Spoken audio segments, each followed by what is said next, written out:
How do you like making new friends and learning about their story? My name is Tim, I'm .connector17, and I'm back with another book review.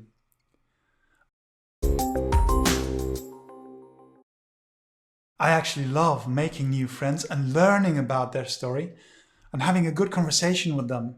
So I bought a book called Talking to Strangers, written by Malcolm Gladwell, and I was hoping to find some tips and tricks for having a good conversation with new friends that I would like to make.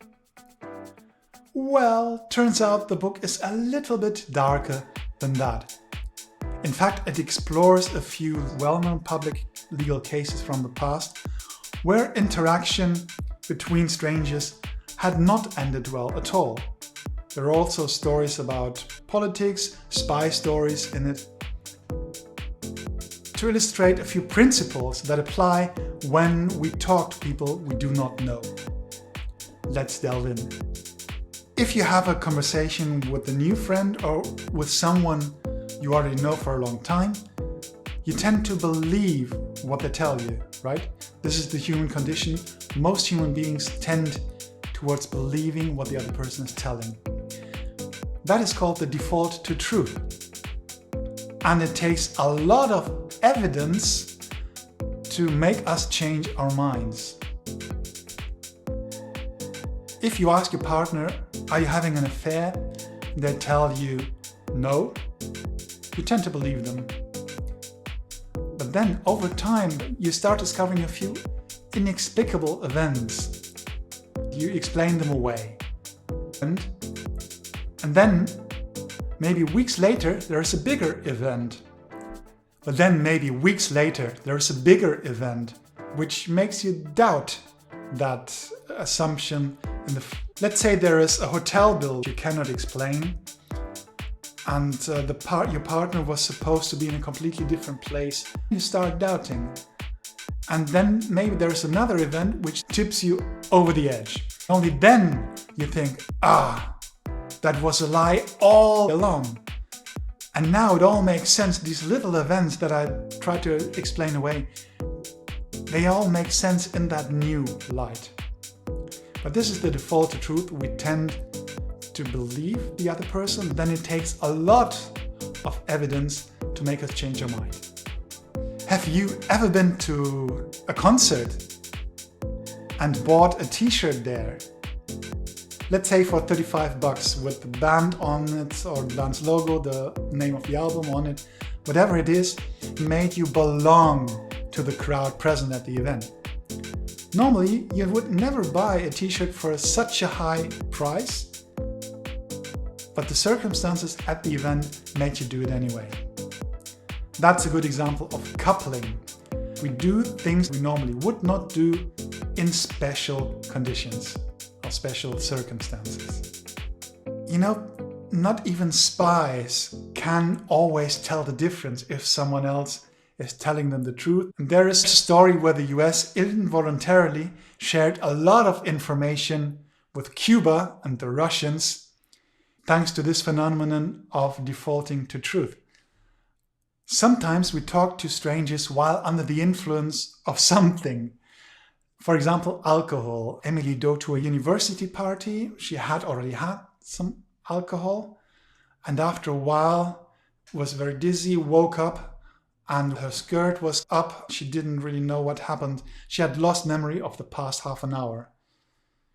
Then there was another guy she remembered she was with before. That guy didn't have a clue either.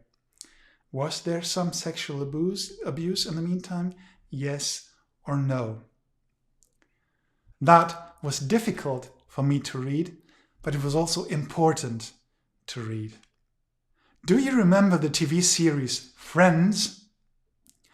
That is a very good example of transparency. Whatever the character there said was what the character there meant. So the words matched the mimics. The facial expressions and what was said was in line.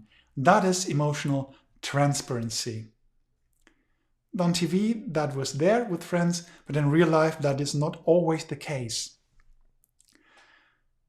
Studies have shown that About 70% of normal people can spot, say, 70% of liars in normal life, where people tell something but another thing is true, or the body language is telling something else, so that's how you find out.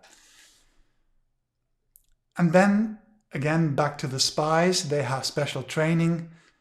100% of the spies were capable to spot 100% of the liars. There are just two special cases, or two kinds of special cases.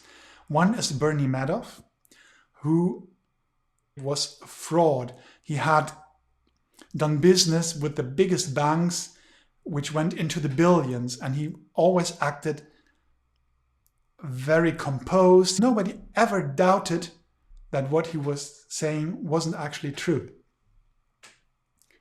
Then there was Amanda Knox, another famous legal case, again a little bit on the darker side.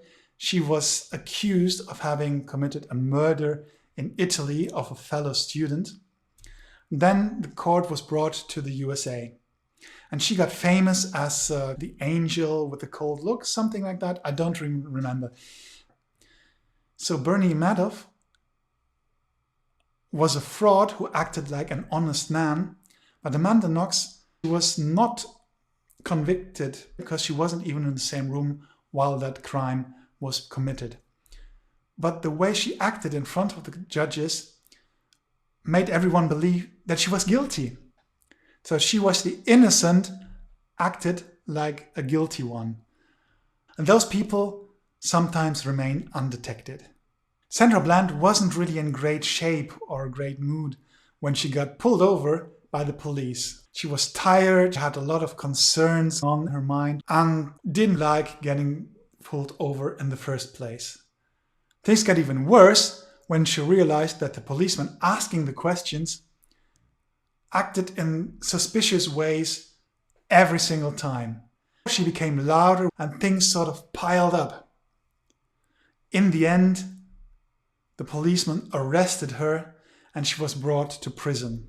Actually, Sandra Bland died in prison. This is a very tragic example of communication between strangers having gone awry, because the policeman, Brian Encima, had actually caused the aggression in the answers of Sandra Bland with his suspicious attitude, maybe also with the prejudice.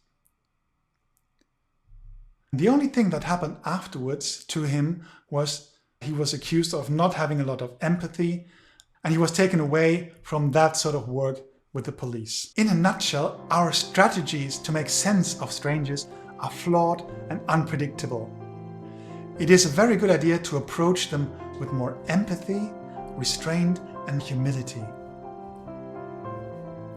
Unfortunately, I found no advice or tips to put this into action in our daily lives, but I did find a story for each of the points the author makes. And that is something I admire in Malcolm Gladwell. The way he picked the stories to emphasize a point was just brilliant. If you decide to give this book a read, you might find that the storytelling is really good. You also find some seeds for future thinking. However, it is not always an easy read. Personally, I found it a rewarding read at all times. Is this book worth your time? Is it worth your money? I think it is, and it is a very easy yes for me to say that. Thank you very much for watching. See you next time with another video. Take care. Bye bye.